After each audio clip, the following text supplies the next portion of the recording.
Hare Krishna Guru Maharaj, please accept my humble obeisances. गुरु श्री प्रभुपाद, सभी भक्तों को भी मेरा सादर दंडवत प्रणाम है। आज काफी महत्वपूर्ण दिवस है। आज श्रीपाद रामानुजाचार्य का आविर्भाव दिवस है और हमारे बीच आज के दिवस पे आज का जपा टॉक डिलीवर करने भी एक विशेष भक्त है, गोविंद भक्त प्रभु। आप सभी को ज्ञात होगा, स्मरण होगा कि श्रीमान गोविंद भक्त प्रभु पहले भी हमारे बीच इसी मंच पे हमारे जूम प्लेटफॉर्म पर प्रभु जी का संक्षिप्त में हम परिचय देना चाहेंगे, क्योंकि काफी व्यस्त रहते हैं और प्रभु जी दूर देश में भी है वैसे भारत से, महाराष्ट्र से, लेकिन प्रभु जी अभी यूएसए में रहकर वहाँ के मंदिर में सेवा कर रहे हैं। तो प्रभु जी काफी प्राचीन भक्त है हमारे मूवमेंट के, हम एक प्रकार से कह सकते हैं। मैंने पूर्व में भी कहा था, आज पुनः कह रहा हूँ कि परम पूज्य श्रील भक्ति रसामृत स्वामी महाराज और श्रीमान गोविंद भक्त प्रभु, देवर आश्रम मेट्स, वो दोनों एक ही साथ एक ही समय इस्कॉन बेलगाम के आश्रम में रहते थे। तो आप समझ सकते हैं या आप इससे अनुमान या अंदाजा लगा सकते हैं प्रभु जी कितने पुराने या वरिष्ठ भक्त है। तो अभी तो हमारे प्रति और गुरुमा जी के लिए, सभी के लिए, हमारे परिवार के लिए प्रभु जी का विशेष प्रेम है। परम पूज्य श्री राधानाथ स्वामी महाराज जी के सीनियर डिसाइपल्स में से एक है श्रीमान गोविंद भक्त प्रभु। और जैसे गुरुमा जी कहे कि उनका एक विशेष इंक्लिनेशन है, एक विशेष उनकी रुचि है, एक उनका विशेष रस है श्रीपाद रामानुजाचार्य और हमारे चार संप्रदाय के आचार्यों के प्रति। तो प्रभु जी गुरुमाज जैसे कह रहे थे, that is why you are the chosen one. क्या इसीलिए आज प्रभु जी का एक प्रकार से चयन हुआ है कि हमारे बीच प्रभु जी उपस्थित है और प्रभु जी आज का जपा टॉक डिलीवर करेंगे। तो सभी भक्तों से अनुरोध है, काफी महत्वपूर्ण विषय पुनः पुनः हम कह रहे हैं, श्रीपाद रामानुजाचार्य का आविर्भाव दिवस। तो सभी भक्तों से अनुरोध है, अभी जप को थोड़ा विराम दीजिए। And we would like to request grace Govind Bhakt Prabhu to kindly begin today's Japa talk. Thank you very much. Om Ajnanatimirandhasya Jnananjana-shalakaya Chakshurunmilitam Yena Tasmai Shri Gurave Namaha. Namo Om Vishnupadaya Krishna Prashaya Bhutale Srimate Radhanath Swami iti namine. Namaste Radhanath Swami Prabhupada Kripamurtaye Karunya Vinaya Guna Sampanna Mama Uddharaka Prabhu. Namo Om Vishnupadaya Krishna Prashaya Bhutale Srimate Lokanath Swami iti namine. Namaste Lokanath Swami Namarasya Pradayine Prabhupada Kripadaya Mama Nistaraka Guruha. Namo Om Vishnupadaya Krishna Prashaya Bhutale Srimate Bhaktivedanta Swami niti namine. Namaste Saraswati Deve Gauravani Pracharini Nirvishesha Shunyavadi Paschatya Deshatarine. Vancha Kalpatarubhasya Kripa Sindhubheva cha Patidanam Pavanebhyo Vaishnavebhyo Namo Namaha. Yo Nityam Achyuta Padambujam Yukma Rukma Vyamohita Tad Itarani Ayamene Asmad Guru Bhagavato Asya Dayeka Sindho Ramanujasya Charanao Sharanam Prapadde Srimate Ramanujaya Namaha. So it is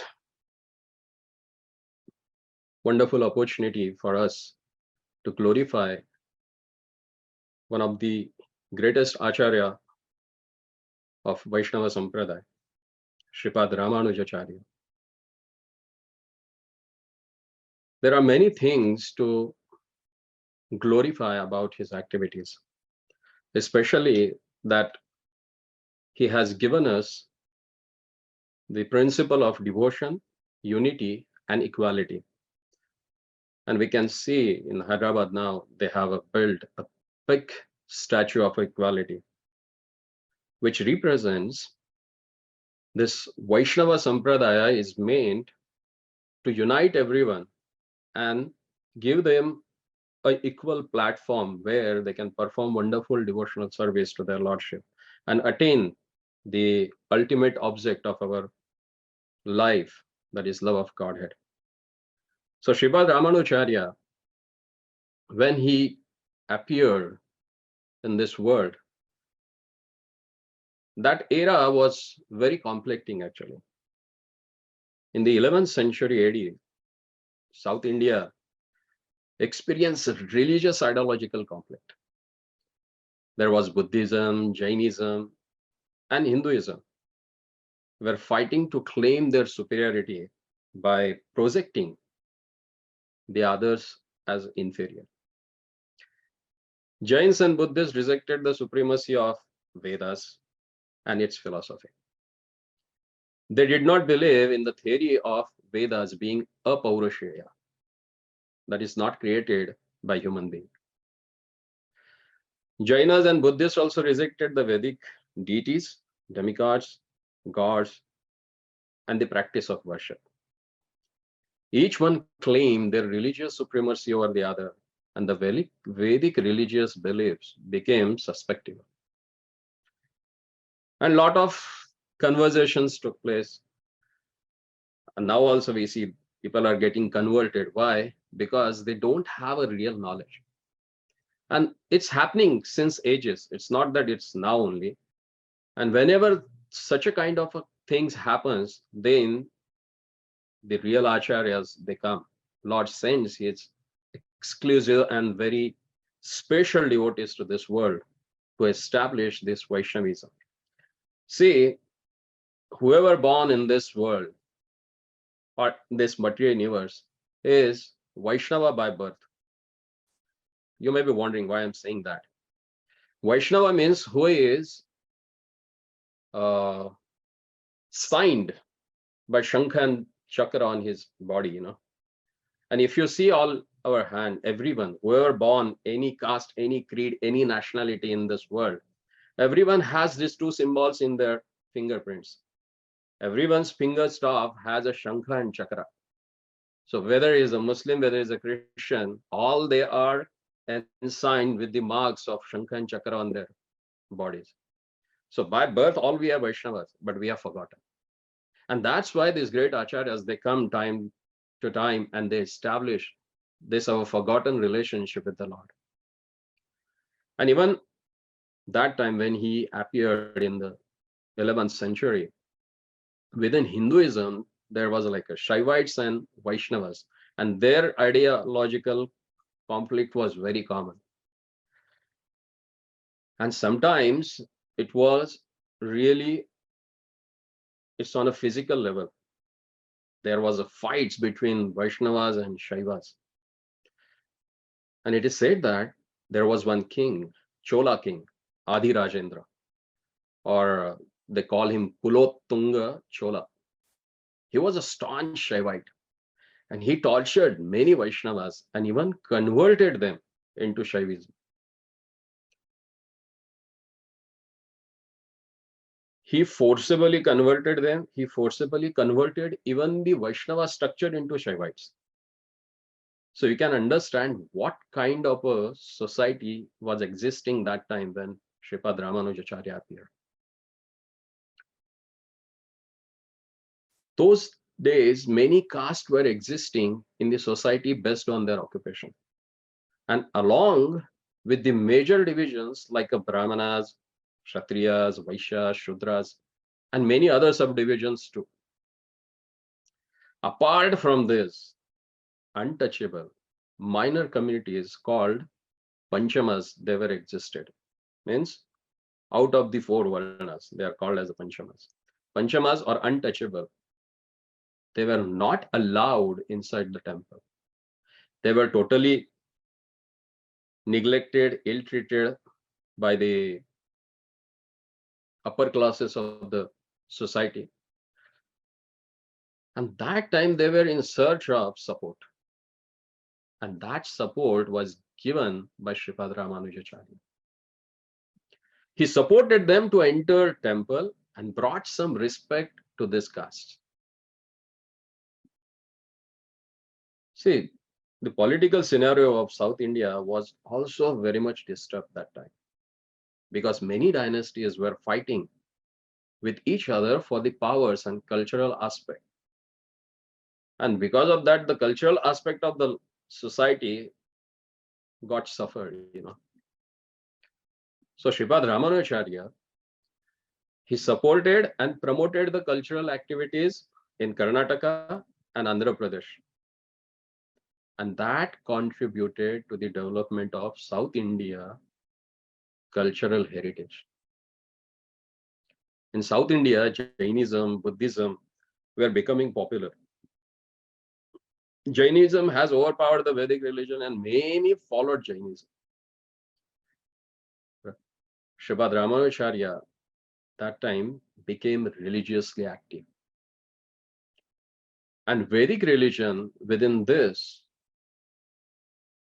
his Vishishta Advaita philosophy in 11th century. And he defeated all the Jain scholars and re-established Sri Vaishnavism. So Sripad Ramanujacharya, he was on the earth from 1017 to 1117 AD, almost 120 years. He was born in this Chaitra month in Shukla Paksha on this Panchami Tithi in 1017 AD. And he was born in Perabandur, which is 40 kilometers away from modern Chennai in Tamil Nadu. His father was Keshava Somayaji and mother was Kantimati. And since childhood, he showed his inclination toward the devotion for their Lordship. He became a great Acharya of Bhakti cult. He established the philosophy of Vishishta Advaita, which is called as a qualified monotheism. And there are many incidents in life of Sripad Ramanujacharya, and his reaction to few of those in particular show his interest in establishing equality among all castes. We could see two significant incidents in his life history. One is the incident of Kanchipurna and the another is the incident of Dhanurdasa. So let's see the first incident. So it took place during his youth in Kanchipura, when he was staying in a Kanchipura. There was one great devotee who was known as a Tirukachinambi or Mahapurnadas. He was from the non-Brahmin family, an adherent devotee of their Lordship, Varadraj. See, he was rendering fan service. He used to do chamara for their Lordship,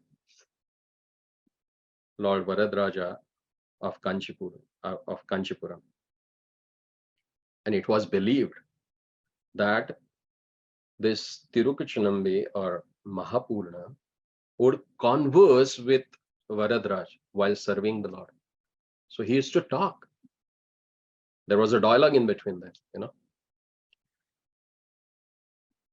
And Sripad Ramanujacharya reposed great faith in Tirukachinambi and used to ask him questions, And regarding those questions, Tirukachinambi, he used to ask to their Lordship. And those questions about the relation between Jiva and their Lordship, he asked 5 questions. I'm not going into the detail, but those 5 questions become the base of whole Vishishta Advaita philosophy. So those are the questions asked by Sripad Ramanujacharya to Mahapurna, and Mahapurna in his turn, he asked those questions to Varadraj, and Varadraj, he gave those answers. And based on those answers, Sripad Ramanujacharya, he established this Vishishta Advaita philosophy. And because of his so much dedication and love and respect for Tirukachinambi, once he invited him for prasad at his house. And those days, inviting a non-Brahmin to home was not a practice. Even non-Brahmins were not allowed to walk through the path from where Brahmanas used to go. And that time, Sripad Ramanujacharya, as a young as a youth, he invited Tirukachinambi to his home for lunch, for having a prasad. And because of his Guru Bhakti also, Tirukachinambi never denied. He said, okay, I will come. So next day, Tirukachinambi or Mahapurna, he went to Sri Ramanuja's house while Ramanuja was busy with the service in the temple. He used to carry a kalasha full of water for the service of their lordship. So when Ramanujacharya went to fetch a water for their lordship, Tirukachinambi, he went to his house. And the good wife of Sri Ramanujacharya, she respectfully served him, offered him prasadam. After having prasadam, Mahapurna left. So as she was trained in a rigid and orthodox Brahmin culture, she cleaned all the vessels used for preparing lunch. She also bathed for her own purification and cleaned the whole house with the cow dung as a practice of purification followed at that time.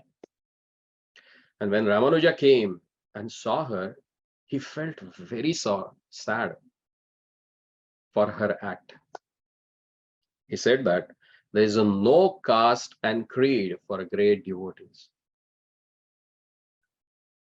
All those who took Vishnu Diksha were one.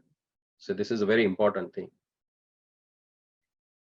He is the first Acharya who spoke about this. All those who took Vishnu Diksha were one. This shows Ramanuja's outlook toward the Vaishnavism. He believed only in a social class based on occupations. When one becomes an adherent devotee, then there would be no superiority, but only equality. Because Lord says, Mavayansho Jivaloke Jivabhata Sanatana. All are my parts and parcel. So ones who take initiation in any Vaishnava Sampradaya, he should understand that after initiation, everyone becomes at equal. All they become as a part and parcel of the Lord. They become Dasa, servant of their Lordship. And that is our real identity. Not I came from Brahmana family, I came from Shudra or Vaishya. That doesn't matter. Ramanujacharya later introduced the Sri Vaishnava Pancha Samasharanyadika. That is the initiation with the 5 sanskaras, without discriminating caste, creed, religion, and nation. See, no Acharya ever did it before Ramanujacharya. Ramanujacharya considered only bhakti rather than caste. So coming in present era, see, we are so lucky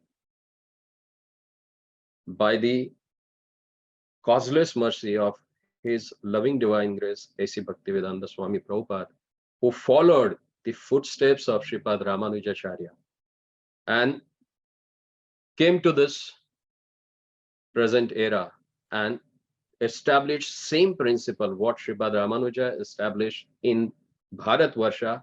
Prabhupada established that same principle throughout the world. All you agree with me with this particular point? So this is what we can see, the authenticity of teachings of Sampradayas among these 4 Vaishnava Sampradayas. They are non-different from each other. They have a same principle, what they follow and give it to everyone. There are a little bit difference in practices, but principle is same. Now the second incident. So this is with Mahapurna, who was untouchable or non-Brahmin, from non-Brahmin family. There was another disciple of him, you might have known, Dhanurdas. So Dhanurdas was a low caste, but a true devotee of Sri Ramanujacharya. He had a great love, affection, and dedication for the service of his spiritual master, Sripad Ramanujacharya. So, whenever Sripad Ramanujacharya, when he was staying in a Srirangam, every day when he used to go to take bath, while going, used to take bath in the Kaveri, while going, what he used to do? He used to go along with the Brahmanas, his Brahman disciples, And after taking bath, he used to come along with Dhanurdas. And that was his regular practice. And actually, this irritated many Brahmin devotees, and they objected it. They said, what is this? We go to take bath to get ourselves purified externally and internally also. And before going bath, you are with us. And after taking bath, you are coming with him. What is this? He is not a Brahmin. He's from a low caste. But Ramanujacharya rejected their comments by saying that the purity of the mind is more important than the purity of body and superior caste. It shows Ramanuja's inclination toward the equality and purity of a mind. He believed in purity of thought rather than privilege of birth. And many more bold steps were taken by Sripad Ramanujacharya to create equality and bhakti among the common people. He brought a drastic change in the society through the reforms. And here are a few ideas of Sri Ramanujacharya that I'm going to discuss. There are 10 things that actually will establish how Sripad Ramanujacharya has established this equality through this Vaishnava Sampradaya. So the first thing, what he did, he adopted a Bhakti Siddhanta for equality. So now you may be wondering, what is this? What kind of a concept is that? Adopting a Bhakti for equality. Sri Sripad Ramanujacharya was a propounder of equality. That's why he's called the Samata Murti. He believed in equality in Adhyatma and common life. He preached the principles of equality, which he followed in his own life. Acharya, Achinoti Yatha Shastratam, who follows in his life the same thing he establishes in his practices. So that time, or before Sripad Ramanujacharya, Jnana Siddhanta was very prominent, and that was preached by Sripad Shankaracharya. He proclaimed about Jnana Moksha, that is attainment of moksha through study of the Vedas. But Sripad Ramanujacharya, he declined that one, because to get a Vedic knowledge, to read Vedas or to understand them, there are certain conditions that you need to take on birth in a Brahmana family. Then you should go through the vigorous study of 12 years of a Sanskrit language, and then you can go for studying of Vedas. And it was not commonly available for common man. And that's why this Jnana Moksha, he said, no, it's not for everybody, Then what is that for everybody? That everyone can accept in their life. Because Jnana, the attainment of a moksha through knowledge, is really tough. Because common man cannot directly access the Vedas and Upanishads in daily life. Or more of that, understanding and analyzing the Vedas are not easy even to the scholars. That's why Tarko Vivinna, Shrutoyor Vivinna. If that is the case, how can a common man get the salvation through knowledge? Even today, analyzing Vedas are becoming more difficult, though these are available in book form. And those days, it was not available in the book form. Only few copies used to be, like one of when Sripad Ramanujacharya has to write a commentary on Vedanta Sutra, all the way he has to walk to Joshimath. Can you imagine? Almost like a 1,500 or 1,800 kilometers he has to walk to go to Joshimath and get the book and then write, But now all books are available readily. But to understand them and analyze them, it's very tough for the scholars. Then what to speak for the common man? And on top of that, if someone reads also, understanding the knowledge of soul, Atma, is not that easy. Only few people can do that, With a great penance, they can attain that Jnana Mukti. And that's why it is clear. Jnana Marga to salvation was very difficult for common man. Even Lord himself in the Dwapar Yuga has explained that Klesho Adhikaras Teshan Yo Avyakta Chetasaha. The people who are following the path of knowledge, it's very tough for them to understand it, Sripad Ramanujacharya, to spread Vedantic ethics among the common public, he propounded Bhakti philosophy. He said Bhakti and Sharanagati are the important things to get salvation and to please the Lord. Bhakti means unconditional love towards the Lord. Ananya Bhakti. Whereas Sharanagati means complete surrender to the Lord. And that's the whole Paribhasha Sutra of Bhagavad Gita. The whole Bhagavad Gita goes around the one thing, Sarvadharmana Parityajya Mamekam Sharanam Vrajaham Tvam Sarva Papebhyo Mokshyami Mashvacha. That's the philosophy of Bhagavad Gita. That's the Paribhasha Sutra. Like Srimad Bhagavatam has a Paribhasha Sutra, Krishnastu Bhagavan Swayam. All the Akhyan, whatever has explained in the Srimad Bhagavatam, it goes around this one basic principle, Sutra, that is Krishnastu Bhagavan Swayam. So same way here, all these Vaishnava Sampradayas, they go around the one principle, that is Bhakti, unalloyed devotion to the Lord. And that was established very profoundly by Sripad Ramanujacharya. I think I'm crossing my time limit. Is there some time that I can go further, or maybe some other time I can explain other things? Maybe 5-10 minutes more you can stretch for. Okay. By 7:25 we can conclude. Okay. Thank you so much. So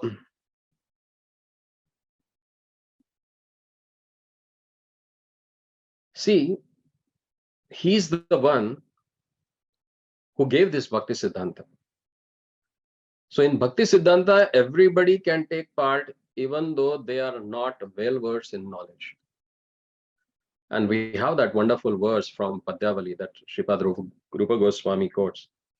He says that Vyadasya acharan dhruvasya chavayo vidya gajendrasya ka yadavopate ugrasya kim paurasham kubjaya kim nama rupa guna adhikam kim tat sudhamnod bhaktya tushyati kevalam nacha gunai bhakti priya madhava. What is very much dear to the Lord is bhakti. Then Vyadasya acharan, what is that Vyada? There are two Vyadas that we know about, Mragari and Ratnakar. All they were able to please their lordship by devotional service. Vyadasya acharan, they were not civilized, they were uncivilized, but they were able to render devotional service. Vyadasya acharam dhruvasya chavayo. What was the age of Dhruva? There is no age bar for rendering devotional service. From Om to tomb, you can render devotional service. From Om, Dhruva Maharaj started at the tomb. We can see Ajamil is there and Bhishma Dev. Both, they have rendered devotional service to the Lord. So there is no bar for age. Vidya Gajendrasya ka. No need of any material qualification even. Gajendra never went to Iowa University to finish his PhD and then he got bhakti. No, he was an elephant. But he were able to render devotional service and he prayed in such a way that Lord left Vaikuntha and came to rescue him. So that's the glory of bhakti. And bhakti does not need that you need to be very beautiful, Kubjaya kim naam rupagum. What is the name and rupa of Kubja? Kubja itself shows that deformed, but she were able to please their lordship. Kim tat sudam no dhanam. People, they think, oh, if I have some money, then I can render devotion. No need. 18 Vishwa Daridra Aslela Sudama. You are so poor, but Lord pleased with him. Some people will think I should be very valorous, then I can do something. Then he said, what is the Purushartha of Ugrasen? By his own son, he was put into the jail, And what was the Vansha of Vidura? Dasiputra. But Lord, he himself, whenever he used to call Vidurji, he used to call him Mahatma Vidur. Lord, he himself used to address him as a Mahatma. Why? Because of his devotion. So, Bhaktya Tushyati Kevalam Nacha Gune Bhakti Priya Madhava. This is the principle all Vaishnava Sampradayas. And that was introduced and profoundly brought in front of the society by Sripad Ramanujacharya. See, throughout the India and Nepal that time, this bhakti cult was established and spread like a forest fire. And after that, many great teachers like Ramananda, now the Ramananda Sampradaya is there, and Swami Narayan, they accepted this Bhakti Siddhanta of Sripad Ramanujacharya. And he established many satsangas, and they were known as a Ramanuja Kutas, as Bhakti Vinod Thakur started with the what they call Namahatta. So he got that idea from Sripad Ramanujacharya, because Sripad Ramanujacharya, he established Ramanuja Kutas those time.